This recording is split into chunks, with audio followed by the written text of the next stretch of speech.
17वीं शताब्दी में Charles Babbage ने एनालिटिकल और डिफरेंस मशीन का आविष्कार किया। उन्होंने कंप्यूटर में मेमोरी डाली।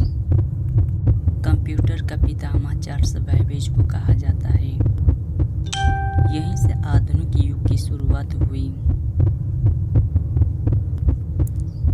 कंप्यूटर शब्द की उत्पत्ति कंप्यूट शब्द से हुई है, जिसका अर्थ है गणना करना। साइंस के युग में कंप्यूटर का उपयोग सिर्फ सीमित ही नहीं है, इसका उपयोग आजकल music, internet, graphics, hospital, army सभी देशों की सेनाओं में इसका उपयोग किया जाता है।